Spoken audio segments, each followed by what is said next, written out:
하나님 말씀 같이 보겠습니다. 이 시간 같이 나가는 말씀은 빌립보서 1장 27절로 30절까지 말씀입니다.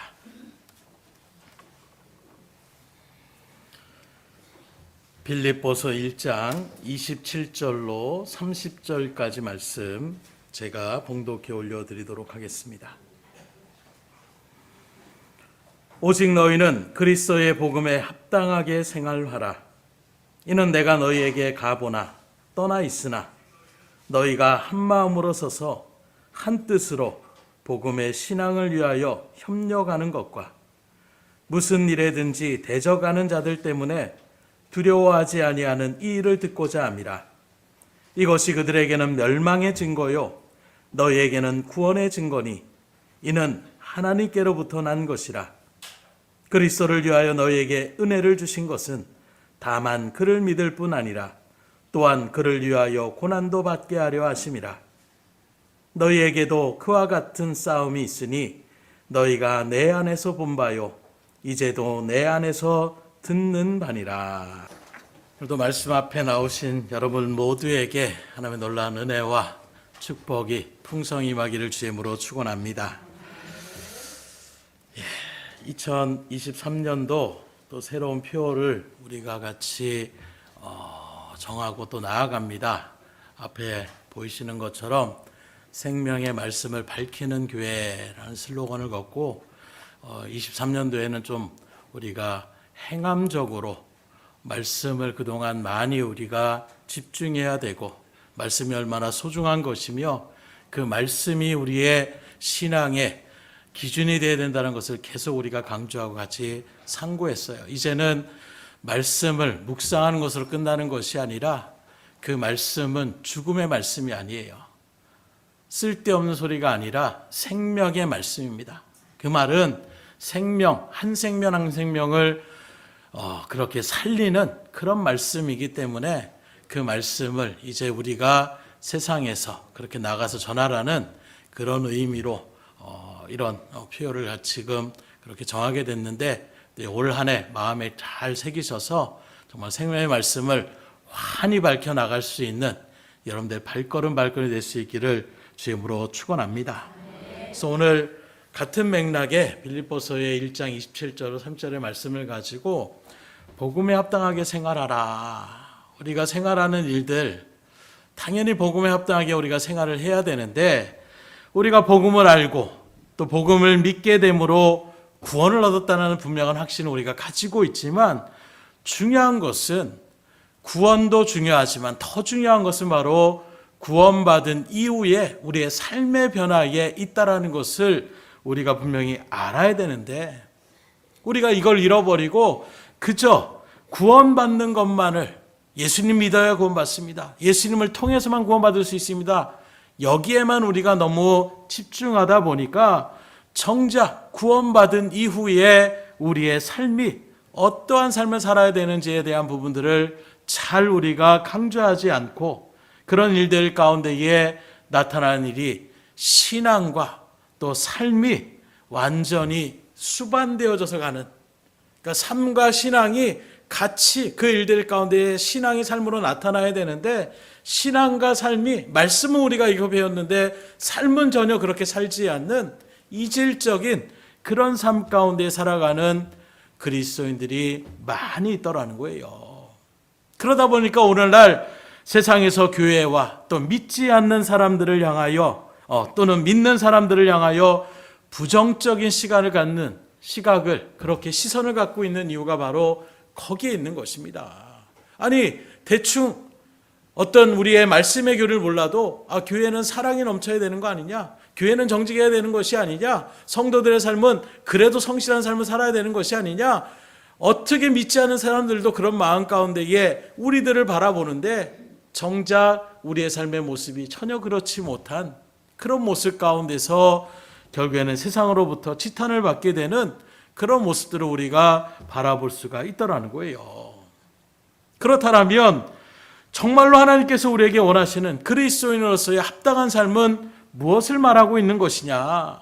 오늘 본문의 말씀 가운데 바라보게 되면 이제 바울은 복음에 합당한 그런 생활을 하는 것이 바로 하나님께서 우리에게 원하시는 진정한 그런 삶이라는 것을 얘기하고 있는 것입니다. 오늘 말씀의 배경이 되는 이 빌립보서라는 것은 바로 빌립보 교회를 향한 그런 편지, 서신을 얘기하고 있는 거예요. 이 빌립보 교회가 어떤 교회냐? 바울이 복음을 전하는 나가는 일들 속에서 아시아로 그렇게 복음을 전하려고 그렇게 애를 썼는데 하나님께서는 유럽 쪽으로 성령의 일들 가운데 인도하시는 거예요. 그래서 자기의 마음은 아시아 쪽으로 그렇게 말씀을 전하려고 하는데 하나님의 강권적인 역사로 유럽으로 그렇게 발걸음을 였을 때에 유럽의 첫 성이라고 할 수 있는 이 빌립보 지역에 바로 처음 가정 가운데에 말씀을 전하며 나가는 사람들이 모이는 공동체, 바로 교회의 그런 모습이 나타나게 되는, 그래서 유럽의 첫 교회라고 할 수 있는 것이 바로 이 빌립보 교회라고 얘기할 수가 있는 것입니다. 그러다 보니까 다른 어떤 교회들도 물론 바울에 대한 일들에 도움을 많이 주지만 바울이 힘들고 어려운 일들 가운데 누구보다도 물질적으로 협력하고 그 선교 사역의 일들 가운데 여러 가지 필요한 부분들을 그렇게 도움을 주려고 하는, 어찌 보면 바울의 마음 가운데서 첫 교회, 첫 사역지라는 그런 마음 가운데에 얼마나 거기에 마음을 쏟았겠어요. 물론 똑같은 마음으로 그렇게 나간다고 하지만 우리는 인간이기 때문에 그 정과 또 사람들의 관계 속에서 나타나는 그런 모습이 첫 만남이라는 이것이 그들 가운데 끈끈한, 그래서 빌립보 교회와 어떻게 보면 바울 사도와의 그런 일들 가운데에 굉장히 끈끈한 그런 연결고리가 있는데, 그런 일들 가운데 서다 보니까 바울도 특별히 사역을 하다가 어려운 일들이 생기면 거리낌 없이 빌립보 교회 성도들을 향하여 이런 부분들을 좀 도와달라, 이런 부분들을 위해서 기도해달라, 이렇게 허물 없이 도움을 요청할 수 있었던 교회가 바로 이 빌립보에 세웠던 빌립보 교회라고 이야기할 수가 있는 것입니다. 그러다 보니까 빌립보 교회는 다른 어떤 교회보다도 어찌 보면 바울의 입장에서는 어딘지 첫 열매라는 것, 첫 결실이라는 것이 사람들에게 크게 와닿는 것처럼 바울의 마음도 그렇기 때문에 유럽에 세웠던 첫 교회인 빌립보 교회에 항상 바라는 것이 다른 어떤 교회보다도 더욱 믿음으로 굳건히 서기를 바라는 마음이 간절했고, 그런 마음 가운데서 직접 다시금 방문해서 정말로 복음에 합당한 삶을 살아가고 있는지를 살펴보고 싶었지만 자기는 정말로 지금 감옥에 갇히는 그런 일들 가운데에 있었기 때문에 이제 편지로나마나 서신으로나마나 이제 이 빌립보 교회에 자신의 마음을 그렇게 전하는 것이 빌립보서의 모습이라고 얘기할 수가 있는데, 그런 일들 속에서 오늘 27절의 말씀에 보면 오직 너희는 그리스도의 복음에 합당하게 생활하라. 이는 내가 너희에게 가보나 떠나 있으나 너희가 한 마음으로 서서 한 뜻으로 복음의 신앙을 위하여 협력하는 것과, 그래서 내가 너희에게 가보나 떠나 있으나 어디에 있든지 간에 너희들에 대한 그 마음이 절절하다라는 것을 지금 표현하고 있는 것입니다. 특별히 이 구절에서 오직 너희는 그리스도의 복음에 합당하게 생활하라 이렇게 얘기하고 있는데, 이 오직이라는 단어는 무슨 일이 있더라도 이런 의미가 들어가 있는 거예요. 곧 믿는 자들은 그 어떤 무슨 일이 있더라도 그리스도의 복음에 합당한 삶을 그렇게 살아가야 된다라는 것을 강조하고 있는 것입니다. 그럼 다시금 원론적으로 들어가서 그렇다면 복음에 합당한 삶은 무엇을 얘기하고 있는 것이냐? 여기 합당하게 생활하라, 이 말은 여러 의미가 있겠지만 우리말로 생활하라고 번역된 이 원어적인 표현은 뭐뭐답게 행동하라, 뭐뭐답게 처신하라, 이런 의미를 갖고 있어요. 그럼 여기서 말하는 무엇답게라는 것은 뭘 얘기하고 있느냐? 뒤에 빌립보서 3장 20절에 보면 이렇게 얘기합니다. 그러나 우리의 시민권은 하늘에 있는지라 거기로부터 구하는 자 곧 주 예수 그리스도를 기다리노니, 이렇게 말씀하고 있어요. 이 말씀이 바라보게 되면 누구라고 얘기합니까? 하늘의 시민권자라고 지금 표현하고 있는 거예요. 그렇다면 복음에 합당하게 생활하라, 무엇답게 그렇게 행동하라는 것은 뭘 얘기하느냐? 하나님의 시민권자답게 생활하라, 이렇게 지금 이야기하는 것을 이야기하고 있는 것입니다. 왜 이렇게 얘기하냐면 당시 또 이 빌립보 교회의 배경이 어떤 것이냐?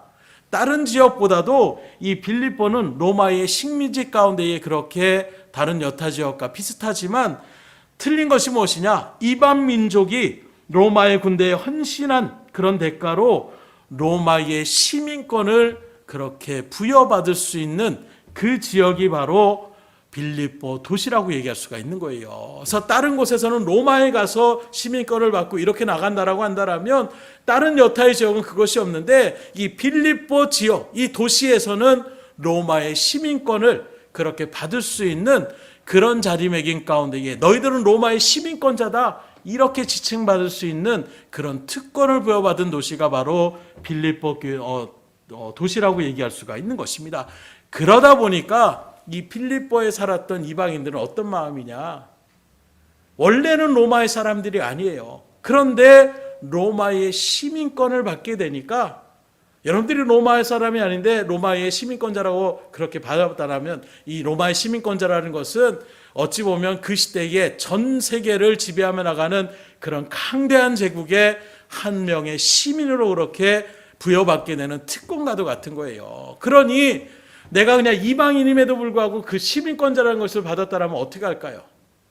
어찌 보면 로마 사람들보다도 더 로마인처럼 그렇게 보이기를 애쓰며 나가는 이것이 자연스러운 그들의 현상이었다라는 거예요. 그래서 내가 뭔가를 받았으면 쉽게 말하면 내가 어떤 나라에서도 뭐 서울대학을 내가 들어갔다라고 만약에 친다라면 또는 뭐 기업적으로 했을 때에 우리가 뭐 삼성이나 뭐 이런 대기업 그룹에 들어갔다라고 하면 은연중에 우리가 그것을 비치고 싶어하는 그런 마음의 발로와 비슷한 맥락으로 생각하시면 돼요.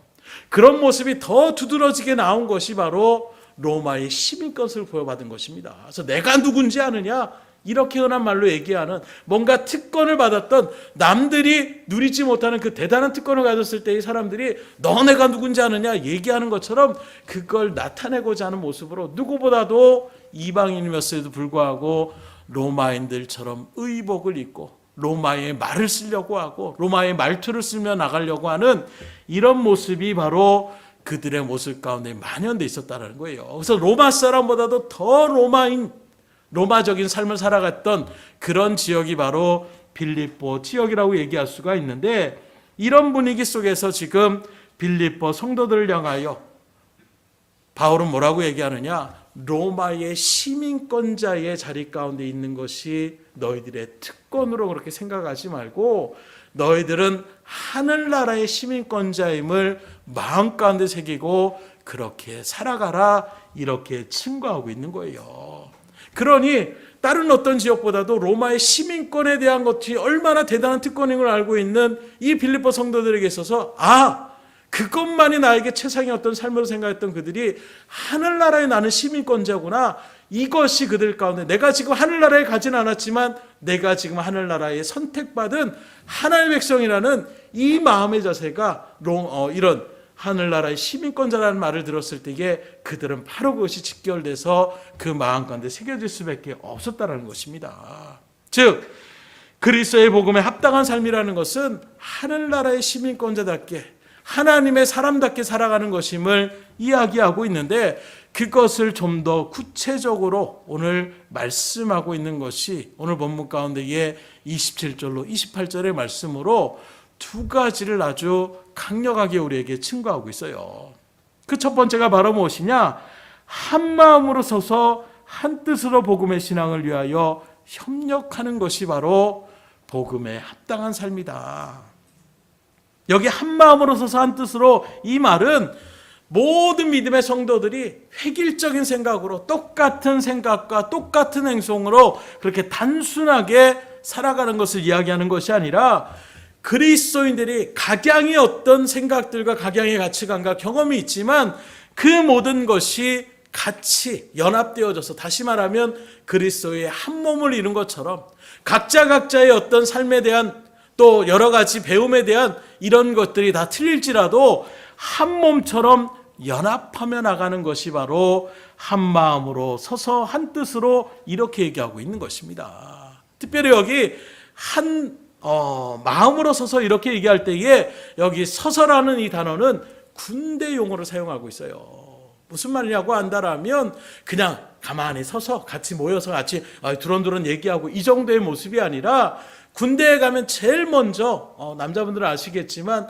제일 먼저 하는 것이 경례나 또는 사열을 마치는 오화열을 마치는 것부터 시작해서 어떤 운동장을 걸어가거나 이렇게 행군을 할 때에도 오화열을 딱딱딱 맞춰서 걸어가는, 그래서 어떤 사관학교나 이런 일들 가운데서도 나중에 그것을 이제 졸업하며 나갈 때도 그런 모습들을 이 사람들이 이렇게 정말로 정결하고 아주 정교하게 그 일들을 딱딱딱 맞춰 나가는 그런 모습을 바라보면서 사람들이 와서 막 박수를 치고 대단하다고 이렇게 바라보는 것처럼, 그래서 항상 할 때에 앞에하고 옆옆만 맞추는 것이 아니에요.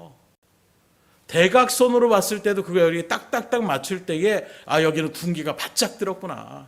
그거 하나 맞추려고 몇 시간 동안 하루에 그렇게 계속해서 그것을 맞추고 어깨를 보고 그것도 고개를 왔다 갔다 하지 않고 눈으로만 왔다 갔다 보면서 그걸 딱딱딱 맞춰 나가는 일들을 얼마나 정결하게 하는, 이것이 바로 군대의 어떤 오화열을 맞추는 그런 모습이라고 할 수가 있는데, 특별히 당시에 온 세계를 제패하며 나오는 로마의 군열은 그 어떤 규율보다도 강력했어요. 그래서 여러분들이 영화를 보거나 이렇게 바라보게 되면 로마 군인들이 어떻게 합니까? 창이나 커다란 방패를 가지고 쫙 서서 그대로 앞으로 착착착착 이렇게 나가는 것을 여러분들 보셨을 거예요. 그런 모습에서 또 어떤 부분 가운데 선언하게 되면 창이나 이런 것들이 화산이 날라오게 되면 어떻게 합니까? 군형을 또 짜라고 그러면은 앞에 막고 또 위에도 이렇게 막아가지고 그 모든 것을 아주 완벽하게 그것들을 막아내는 이런 모습을 여러분들이 보셨을 거예요. 그런 일들 가운데서 내가 맡은 그 자리 가운데 걸어가다가 내가 부상을 당하거나 쓰러지게 되면 그 자리를 갖다가 다른 사람이 바로 또 거기를 메꿔 나가야 되는 것입니다. 왜냐하면 그 공간이 비게 되면 그쪽에서부터 이 군열이 완전하게 허물어질 수가 있는 거예요. 그래서 그런 의미 가운데서 로마의 군열은 어떤 것이냐? 내가 맡은 그 자리는 생명을 걸고 그 자리를 지켜나가는 것, 이게 바로 로마의 군대의 규율이라고 얘기할 수가 있는 것입니다. 가다가 이거 팔이 나올 거다 이렇게 피해야지 이렇게 피하는 것이 아니에요.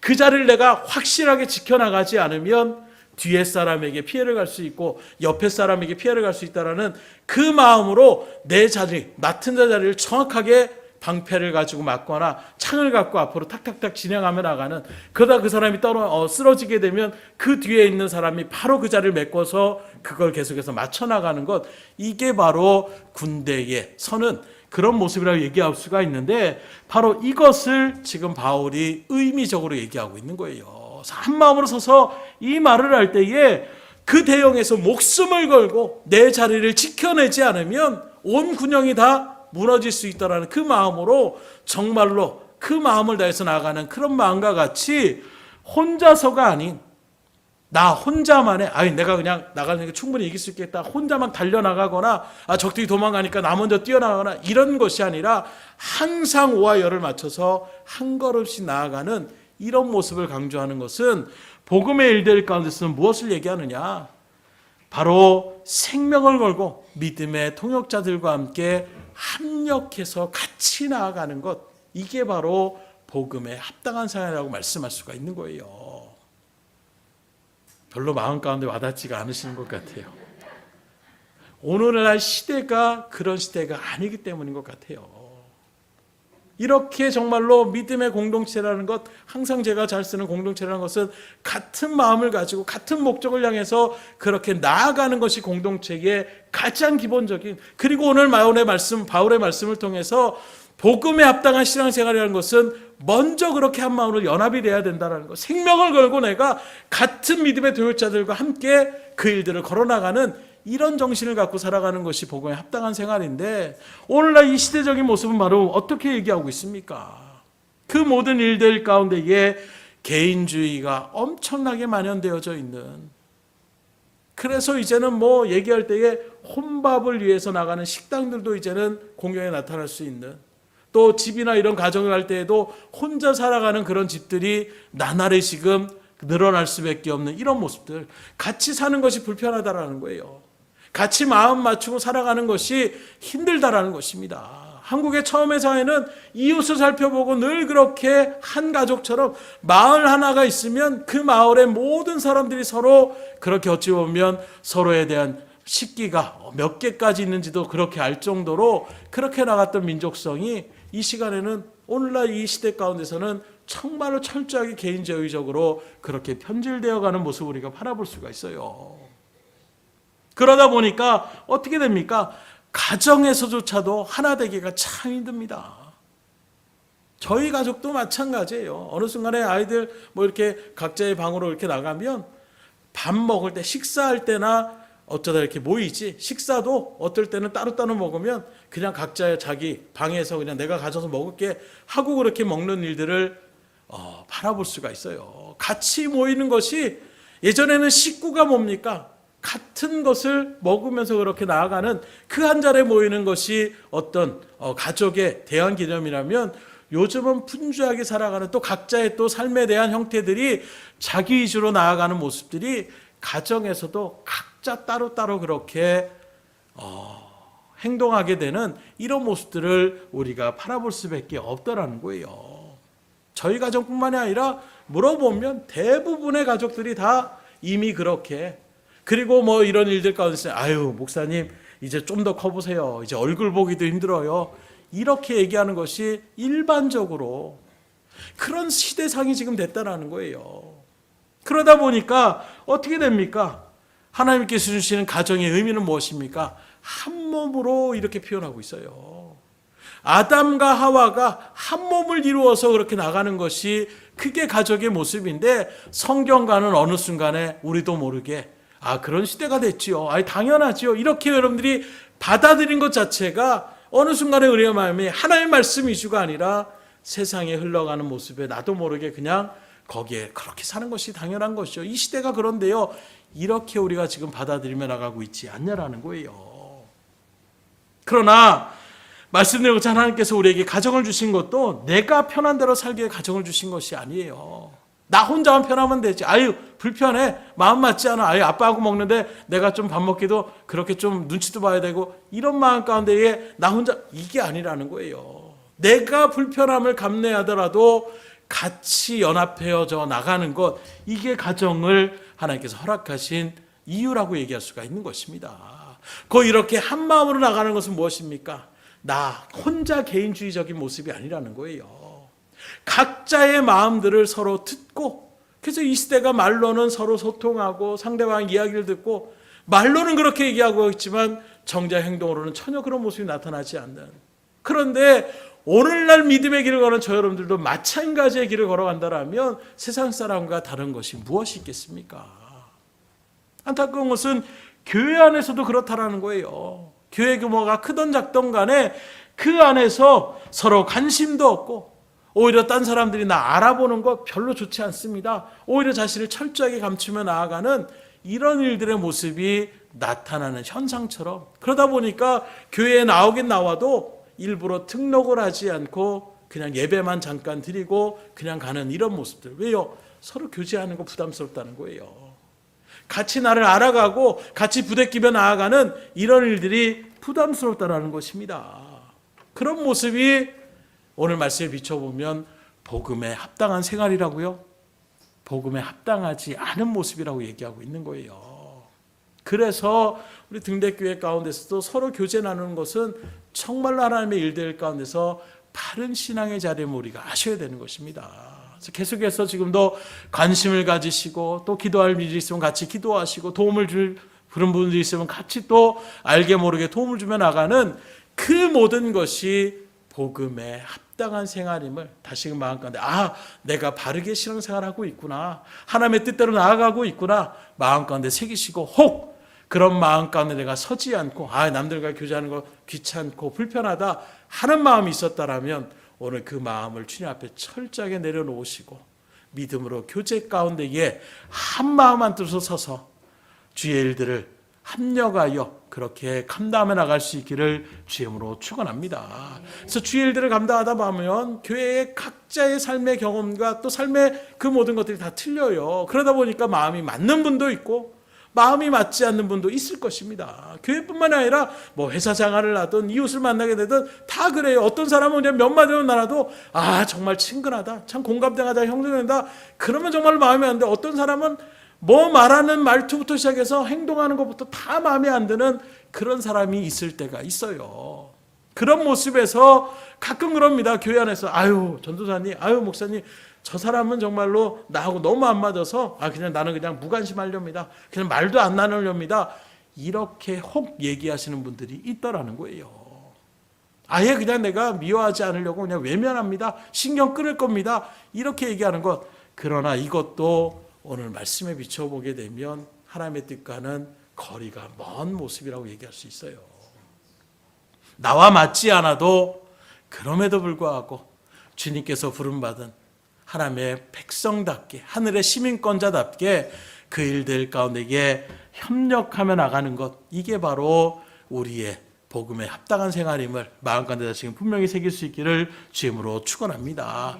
왜냐하면 교회라는 것이 바로 그런 의미예요. 에클레시라는 이 원어적인 뜻도 하나 된다라는 것을 얘기하고 있는 것입니다. 연합이라는 의미를 나타내고 있어요. 곧 하나님께서 우리에게 교회라는 것을 우리에게 허락하신 것도 협력하라고, 같이 모여서 협력하여 하나님의 뜻을 이루고 하나님의 나라를 이루는 일들 가운데에 모이라고 세워주신 기관이 바로 교회이기 때문에, 그런 교회에서 딴 사람을 내가 외면하고 나는 그 사람과 상대하고 싶지 않고 이런 모습은 하나님의 뜻에 부합되지 않기 때문에 그건 우리가 그런 행동 가운데 서서는 안 된다는 것을 분명히 아셔야 된다는 것입니다. 그러기에 복음에 합당하게 살기 위해서 믿음의 공동체인 이 교회 안에서 어떤 일이든 간에 같이 힘을 합하여 협력하여 주의 뜻을 이뤄나가시는 저여러분들의 삶이 될 수 있기를 주임으로 축원합니다.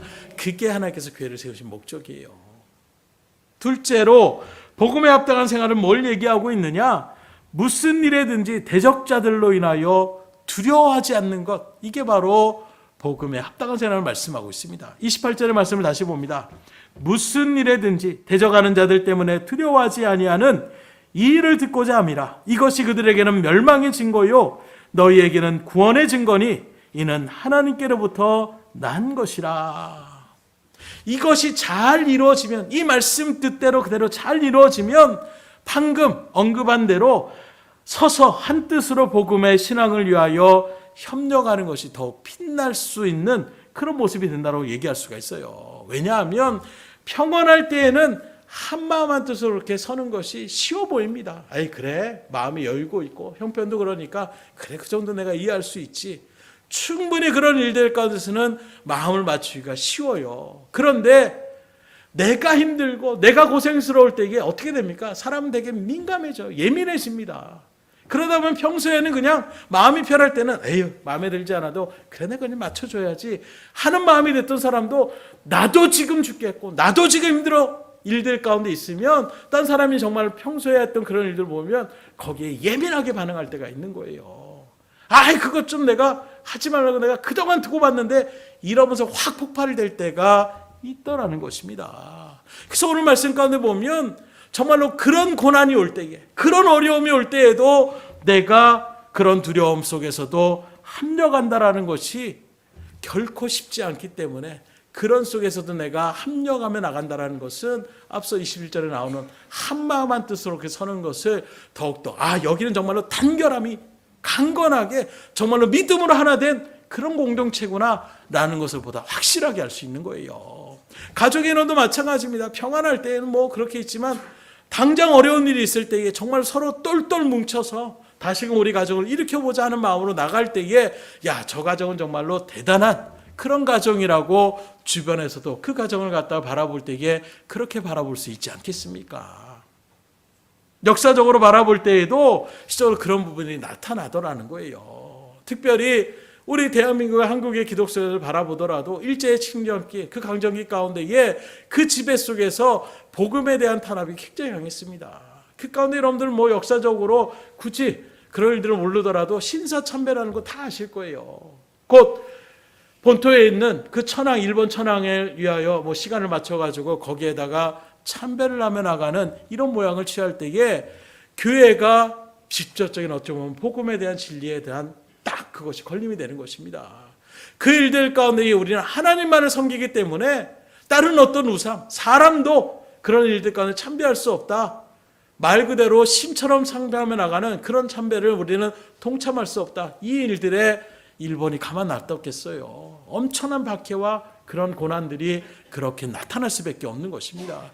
그런 일들 가운데에 정말로 믿음의 성도들이 더 똘똘 뭉쳐서 믿음의 진리 가운데에 그것을 지키며 나가는 일들이 있어서 얼마나 좋겠어요. 그러나 안타깝게도 거기서 분열이 되는 것입니다. 끝까지 나는 정말 생명을 걸고 결코 하나님의 말씀 가운데서는 우상숭배에 참여하지 않겠다. 아니다.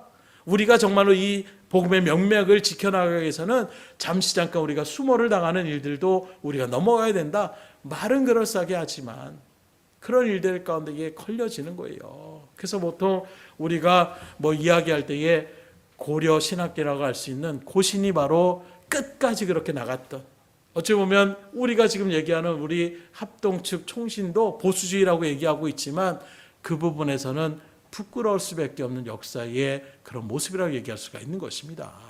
끝까지 지켜나가지 못했던 부분들이 있는 거예요.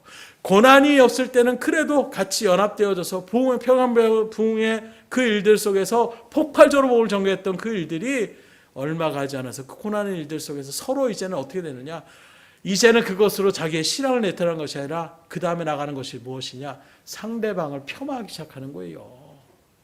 계속 얘기하면 니네들은 꼴통이다, 거기에만 그렇게 나가냐, 좀 신앙이 유도리씨 그렇게 나가야 되는 것이지, 그렇게 해가지고 다 우리가 그렇게 죽음을 당하면 어떻게 돼? 이런 일들로 서로는 폄하하며 나가는, 너희들이 그러고도 신앙인이냐?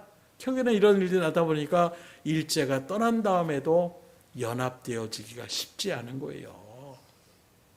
서로의 부끄러움들을, 너희들은 신앙을 끝까지 지켰던 사람들은 그 마음 가운데서 신앙을 지키지 못한 사람들을 어찌보면 품어주면서 그 마음을 이해한다라고 나아갈 수 있고, 신앙을 그럴 못했던 사람들은 끝까지 신앙을 지킨 사람들을 향해서 도전이 되고 정말로 그 일들 가운데 지켜주는 것이 하나님의 은혜 가운데 정말로 대단한 모습이라고 서로 인정해주면 얼마나 이게 쉽게 되겠어요. 그러나 신앙을 지켰던 일들 가운데 섰던 사람들도 너희들의 신앙은 그게 뭐냐, 그런 거지 같은 신앙으로 뭘 하나님 앞에 설 수 있느냐, 그들을 폄하하게 되고, 이쪽에서는 그런 일들 가운데 있어서 우리가 그래도 이런 일들을 나타냈기 때문에 이 일들을 지켜낸 것이지 그렇게만 나가는 것이냐, 서로가 그렇게 공격하는 일들 속에서 분열이 되어지게 되는 이런 모양이 나타나더라는 거예요. 그래서 주의 일들 가운데에 무슨 일에든지 복음에 대적하는 자들 때문에 두려워하지 않고 고난 속에서도 한마음 한뜻으로 복음의 신앙을 위하여 협력하는 것은 하나님이 인정하시는 것과 또 더 나아가서 우리의 믿음의 신앙의 고백의 모습이라는 것을 분명하게 증거하고 있는 것입니다. 왜냐하면 바울 자신도 지금 감옥에 갇혀 있어요. 그것도 억울하게 갇혀 있고, 그리고 더 나아가서 예언적인 그런 일들 가운데 보면 자기는 이제 이 감옥 속에 일들 속에서 결국에는 순교할 수밖에 없는 이런 자리매김 가운데 서 있음을 바울은 분명히 알고 있는 것입니다. 그런 모습에서 빌립보 성도들 역시도 마찬가지예요. 믿음의 길을 열어가는 일들 속에서 기독교인들의 그런 숫자는 여전히 소수일 수밖에 없는 것입니다. 다수의 믿지 않은 사람들에 의해서 박해가 그들 가운데에 강력하게 나타나는 거예요. 특별히 로마의 그 시대에도 마찬가지로 황제 숭배라는 것이 있습니다. 그래서 황제는, 로마의 그 황제는 신과 같은 자리 가운데 있다는 것을 통해서 그 황제를 숭배하며 나가는, 쉽게 말하면 천황에게 그렇게 신사참배와 같은 그런 모양이 로마 시대까지 강력했어요. 그래서 그 일들 가운데에 말을 듣지 않으면 그 사람뿐만 아니라 그의 일족까지도 다 그렇게 처참하게, 그렇게 강력하게, 왜요? 다른 나라들을 그렇게 점령하며 나갔던 그렇게 세워진 제국이었기 때문에 더 강력한 법으로 그들을 치리하지 않으면 이 정도 괜찮은데, 그럼 여기저기서 반란이 일어날 수밖에 없고, 그러면 그 모든 것을 통제하기가 쉽지 않은 것입니다. 그래서 아주 강력하게 나가는 것이 로마의 법의 특징이었어요. 그런 모습에서 믿음의 자리 가운데 서서 황제도 우리는 인간을 숭배하지 않습니다. 이 일들 가운데서는 기독교인들이 로마인들에게는 반역자와 같이 보이는 것입니다. 그래서 아주 강력하게 탄압을 하는 거예요.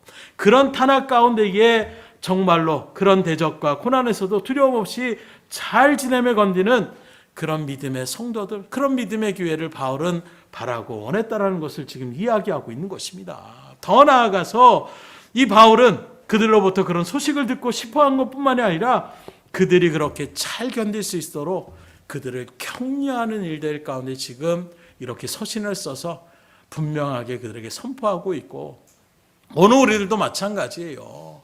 정말로 어떤 박해가 우리 가운데 있을지 모릅니다.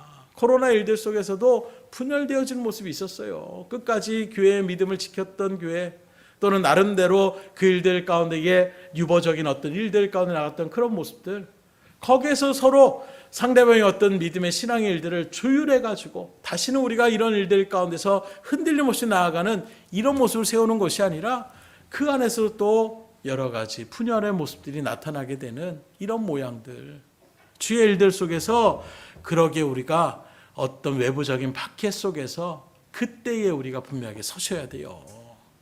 그래서 이런저런 일들 가운데 나타났을 때에 거기서 우리가 한 마음으로 되지 못한다라면, 그 대적의 어떤 그런 위협 속에서 우리가 두려워한다라면 우리는 한 마음 한 뜻을 서기가 용이할 수가 없는 것입니다. 그래서 그런 일들 가운데서 위하여 고난에 관한 바울의 생각을 분명하게 선포하고 있는데, 그게 28절 하반절에 이것이 그들에게는 멸망의 증거요 너희에게는 구원의 증거니 이는 하나님께로부터 난 것이라. 곧 빌립보 교회 성도들이 어떤 믿음의 박해를 당하는 성도들이 그럼에도 불구하고 그 믿음의 자리를 지켜나가고 그 어떤 박해 속에서도 신앙을 잃어버리지 않는 그 모습은 바로 무엇을 얘기하느냐?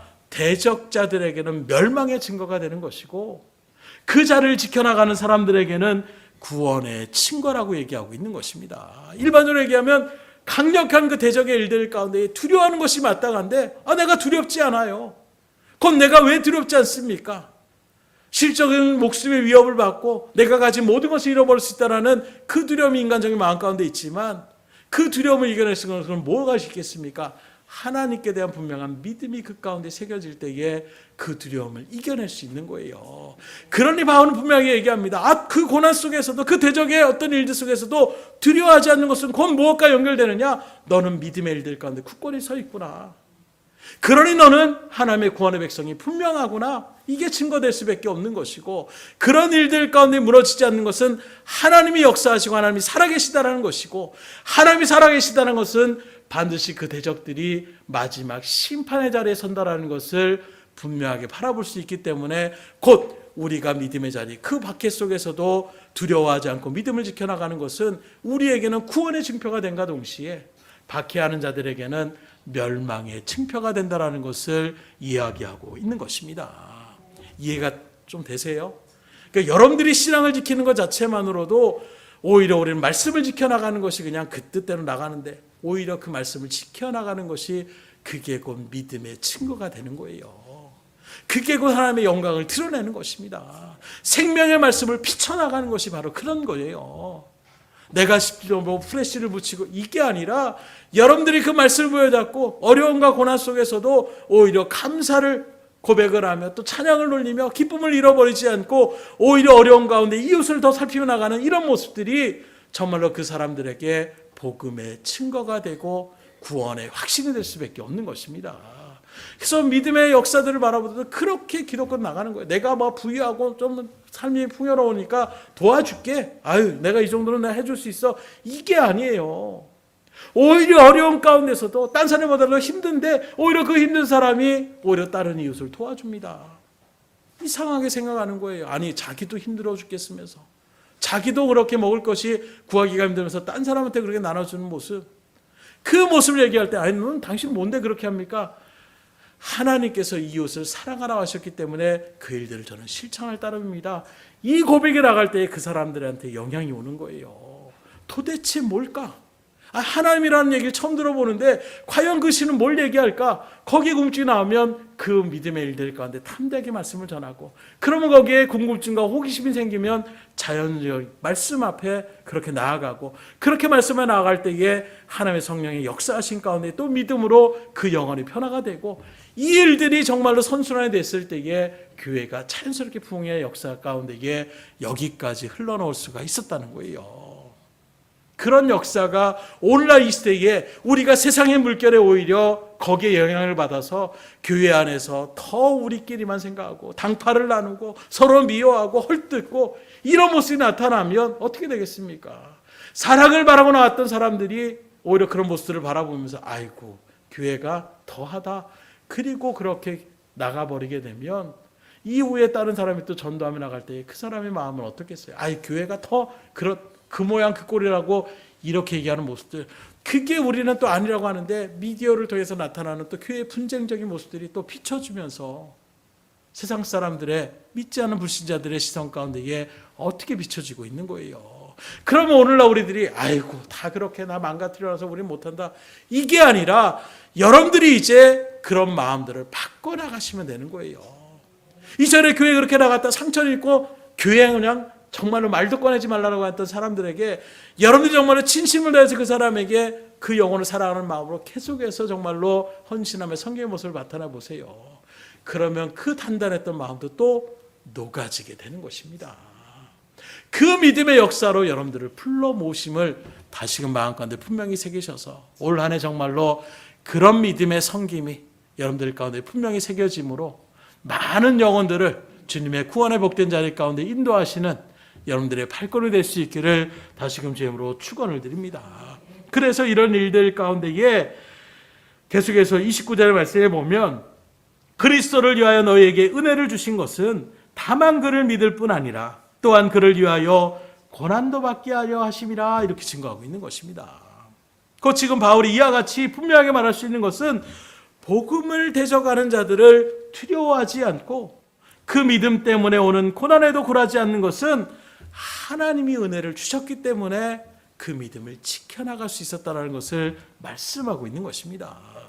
다시 말해서 하나님으로부터 그런 은혜를 받은 사람들은 바로 그것이 내가 하나님께 선택받은 부름받은 하나님의 구원받은 백성이라는 증거가 되는 것이고, 이들을 대적하는 자들은 결국에는 마지막 때의 심판의 자리에 그렇게 멸망의 자리에 선다라는 것을 증거하고 있기 때문에 바로 이것이 주의 일들 가운데에 우리에게는 구원의 증거가 되는 것이고 대적자들에게는 멸망의 증거가 된다는 것을 분명하게 증거하고 있는 것입니다.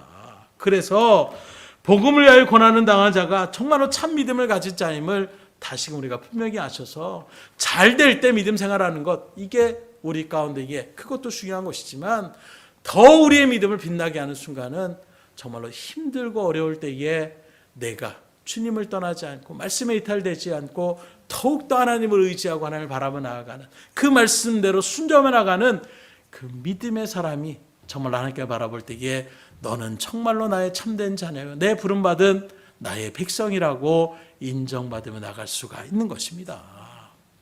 이런 모습에서 데살로니가서 1장 5절로 9절까지의 말씀을 우리 한번 같이 찾아보겠습니다.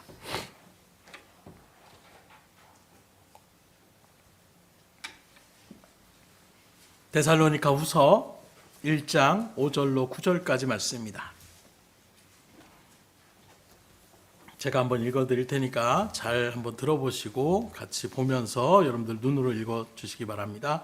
이는 하나님의 고이 놓은 심판의 표요 너희로 하여금 하나님의 나라에 합당한 자로 여김을 받게 하려 함이니 그 나라를 위하여 너희가 또한 고난을 받느니라. 너희로 환난을 받게 하는 자들에게는 환난으로 갚으시고 환난을 받는 너희에게는 우리와 함께 안식으로 갚으시는 것이 하나님의 공이시니 주 예수께서 자기의 능력의 천사들과 함께 하늘로부터 불꽃 가운데에 나타나실 때에 하나님을 모르는 자들과 우리 주 예수의 복음에 복종하지 않은 자들에게 형벌을 내리시리니 이런 자들은 주의 얼굴과 그의 힘의 영광을 떠나 영원한 멸망의 형벌을 받으리로다.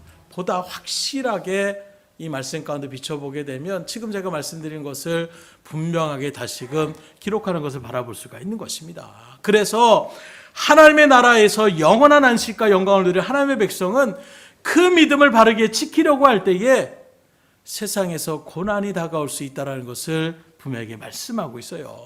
그러나 이러한 고난은 곧 하나님의 나라를 위한 고난임을 분명히 알아야 된다고 얘기하고 있는 것입니다. 또 복음을 대적하고 환난을 당하게 한 자들은 반드시 영원한 멸망의 형벌을 받게 하시는 것이 하나님의 공이라고 말씀하고 있어요. 그래서 바울은 예수 그리스도 안에서 구원받은 은혜를 입은 사람들이 고난을 받게 되는 것조차도 은혜라고 얘기하고 있는 것입니다. 왜냐하면 이것이 곧 이 고난이 예수 그리스도를 위한 고난이기 때문에 이 고난도 은혜다. 곧 주님께서 우리를 위해 십자가에 대신 죽으신 그 비참함의 고난의 일들을 우리는 다 알고 있습니다. 그 고난의 일들 가운데에 우리가 나도 주님의 은혜 가운데 같이 동참하고자 했을 때에 정말로 그 주님의 고난에 동참하는 것만큼 가장 큰 주님의 그 고난에 나도 기꺼이 그 고난에 동참하겠습니다 하는 이 일들 가운데 섰을 때에 정말로 그 신앙은 참된 신앙이라고 얘기할 수가 있을 거예요. 그리고 또 한번 생각해 보십시오. 우리가 정말로 예수님의 복음 때문에 무시를 당할 때도 있고 비방을 당할 때도 있고 여러 가지 어려움을 당할 때도 있다라고 하지만 예수님이 걸어갔던 그 골고다의 십자가의 길만큼 우리 가운데 그런 고통이 그런 고난이라고 얘기할 수가 있겠습니까? 그런 모습 가운데 있을 때에 우리가 주님의 고난에 조금이라도 동참할 수 있는 것, 내가 복음을 또 신앙의 일들을 걸어가는 일들 가운데 나타나는 그런 불합리한 일들 때문에 같이 대적하며 싸울 필요 없어요. 두려움 없이 그래 하나님의 믿음을 지켜나가다 보면 이런 고난도 나한테 오는 것이구나. 하나님 주님의 고난에 조금이나마 내가 동참할 수 있도록 인도하여 주시니 감사합니다. 나는 고백의 일들이 나갈 때에 그 믿음은 하나님께서 바라볼 때에 얼마나 기뻐하시겠어요. 그런 은혜의 자리 가운데에 여러분들이 온전하게 설 수 있기를 주님으로 축원합니다. 그래서 초대교회 당시 가운데 다시 말하면 교회가 이 시대 가운데 세워지며 나갈 때에 그 초기 시대에 믿음의 사람들은 박해의 자리 가운데에 신앙을 정말로 어렵게 그렇게 지켜나갈 수밖에 없는 상황이었다는 것입니다. 그런 그들 가운데에 소망이라면 무엇이 있겠어요? 이 고난이 언제 끝날까? 하나님의 나라가 언제 돌아야 될까? 이 마음이 오지 그 길을 걸어가는 성도들의 정말로 처절한 어떤 신앙의 고백이었을 것입니다. 내가 좀 내가 집을 좀 장만했으면 좋겠다. 내가 차를 장만했으면 좋겠다. 내가 좋은 직장에 갔으면 좋겠다. 이런 것들은 이들 가운데 나오지도 않아요. 정말 그들의 박해가 강력하게 나갔을 때는 어느 정도냐? 사람을 갖다가 불쏘시개로 그렇게 쓸 정도로 어떤 사람을 그렇게 하느냐? 반역자라고 할 수 있는 사람들, 특별히 그 가운데 있는 사람들이 바로 앞서 말하죠. 황제 숭배 세상을 반대하며 나갔던 기독교인들이 잡혀가지고 죽임을 당하고 정말로 제가 그 일들 가운데에 바라보니까 이들을 커다랗게 횃불처럼 생긴 그곳에 사람을 그렇게 거기다가 놓고 거기에 불을 붙여가지고 불을 밝히는 거예요. 그런 시대 가운데서 나도 그리스도인인데 그 일들을 걸어간다라고 했을 때에 지금 내 현장에 같은 믿음의 동역자가 그렇게 시체가 되어서 불에 타서 지금 계속 불을 밝히는 그 모습을 바라볼 때에 그 두려움은 이루 말할 수 없을 거예요. 그걸 어떻게 이겨낼 수 있을까요? 그것을 바라보면서 내가 과연 그 시대 가운데서 나는 정말 믿음을 지켜나간다라고 할 수 있을까? 수없이 고민할 수밖에 없는 그런 일들 속에서 그들에게 소망 무엇이겠습니까? 하나님의 나라가 이제 곧 돌아야 된다. 하나님께서 나아가시는 그 나라의 일들. 그래서 바울도 우리가 잘 아는 것처럼 로마서 8장 18절에 생각하건대 현재의 고난은 장차 우리에게 나타날 영광과 비교할 수 없다. 지금 고난 당하는 거 바울도 모르는 거 아니에요. 자기도 억울하게 그렇게 잡혀서 그런 일들 가운데에 언제 죽을지 모르는 그런 일들 가운데 하루하루 살아가게 되는, 심지어 자기는 로마 사람들에게 뿐만 아니라 자기 민족이라는 유대 민족들에게서도 살해의 의도를 그렇게 받는 것이 바울의 사역의 모습이었어요.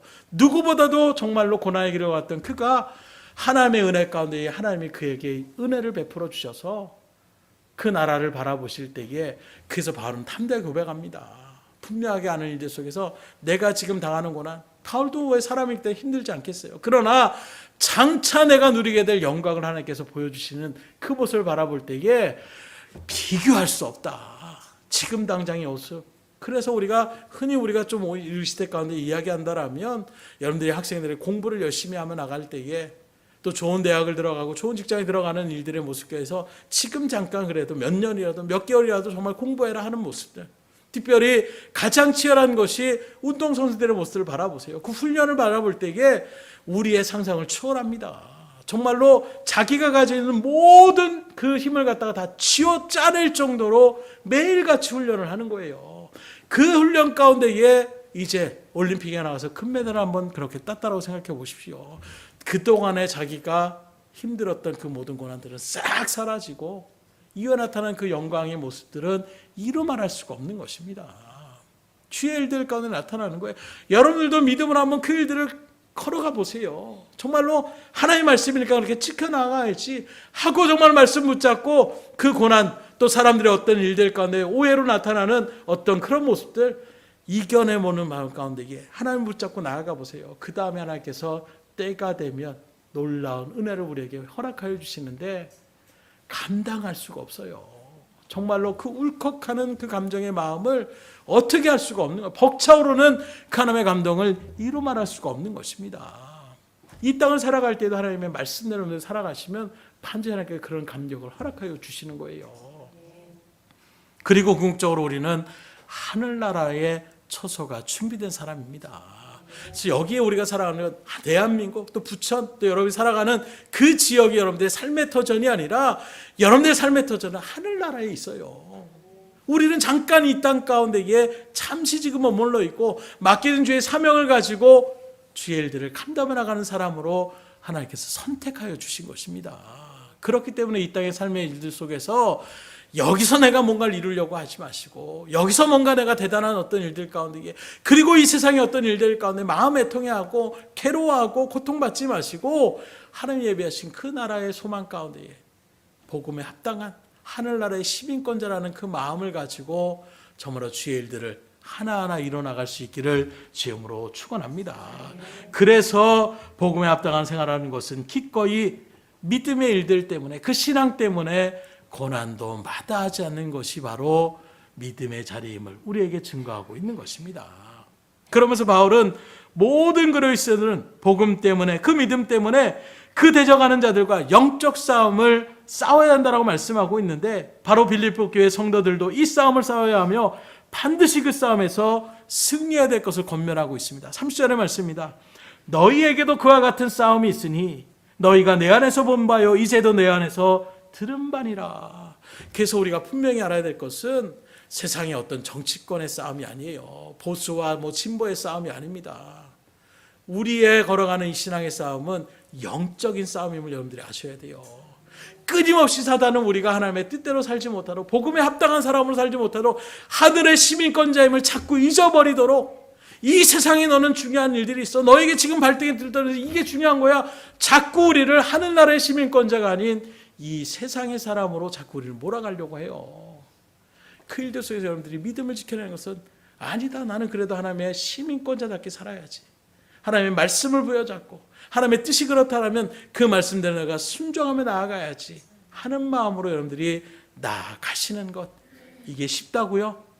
쉬우면 싸움이라고 얘기하지 않는 거예요. 싸움은 치열하다는 것입니다. 심지어 더 나아가서 내가 살고자 하면 상대방을 죽여야 되는 것이 싸움이라고 얘기할 수가 있는 거예요.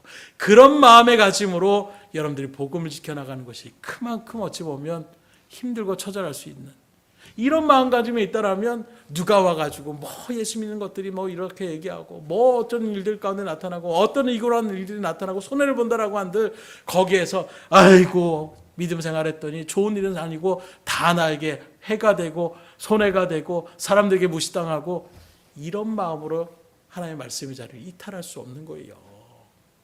더 처절하게 실현했던 그 영혼들, 그들을 바라보는 또 사역자였던 바울의 심령은 어떤 마음이겠어요? 또 그런 바울을 통해서 나타난 하나님의 또 그 마음은 어떤 마음이겠습니까? 그래서 그 성도들에게 얘기하는 거예요. 고난에 두려워하지 말아라. 대적자들에 두려워하지 말아라. 그 싸움 가운데 너희들이 서는 것, 두려움 없이 서는 것, 이게 바로 너희가 택함받은 백성이요, 구원받은 백성이요, 또 저들은 반드시 심판에 될 가운데서는 그들의 삶을 부러워하거나 통경하지 말고 믿음의 자를 지켜나갈 수 있도록 더 나아가 그 모든 것들도 하나님께서 은혜로 우리에게 주신다라고 약속하고 있으니 그러니 하나님 앞에 나아가는 믿음의 기도, 믿음의 자리를 이탈하지 않기를 주님으로 축원합니다. 말씀을 드립니다. 지금 바울이 전하고 있듯이 우리 믿음의 사람들은 복음에 합당한 그런 생활을 해야 된다는 것을 분명히 우리에게 충고하고 있습니다. 그게 바로 뭐라고 말씀드렸습니까?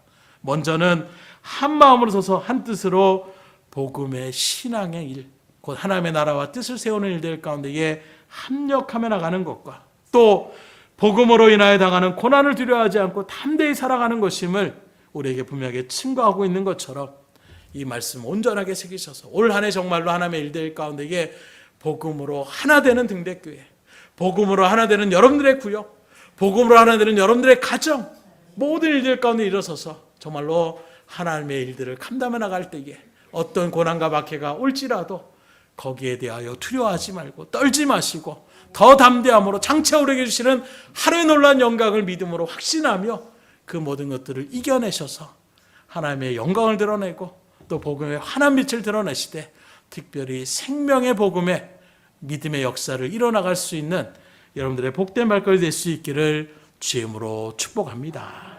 기도하겠습니다.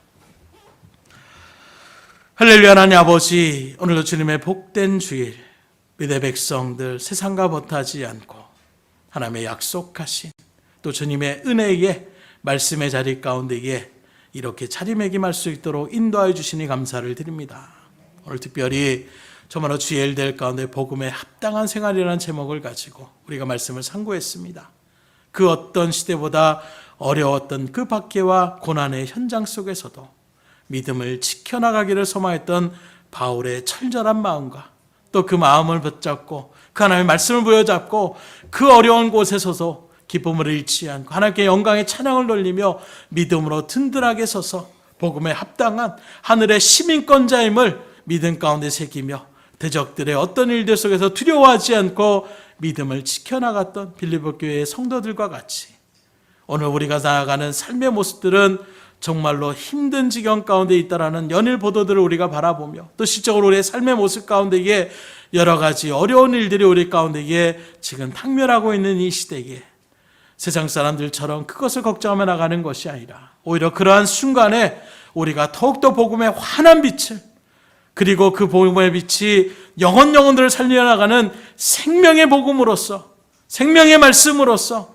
하나님의 놀라운 일들의 역사를 일어나갈 수 있도록 우리를 마음껏 사용하여 주시되 특별히 믿음의 공동체를 세우신 등대교회가 주의 일들 가운데 한마음 한뜻으로 복음으로 하나 되어 주의 일들을 감당해 나가는 일들 가운데에 흔들림 없이 주의 일들을 일어나갈 수 있도록 인도하여 주시고 각 가정마다 각 구역마다 주의 일들 속에서 주의 일들의 이 아름다운 빛을 또 복음의 일들 가운데 든든하게 섬으로 구역이 부흥되고 가족이 화합되며 하는 모든 일들 가운데 주신 놀라운 축복과 은혜를 우리가 충만히 누리며 하나님의 복음을 환히 드러내며 나갈 수 있도록 역사하여 주시옵소서. 모든 것을 주님 앞에 의탁드리오며 예수의 손 받들어 간절히 기도드렸사옵나이다. 아멘.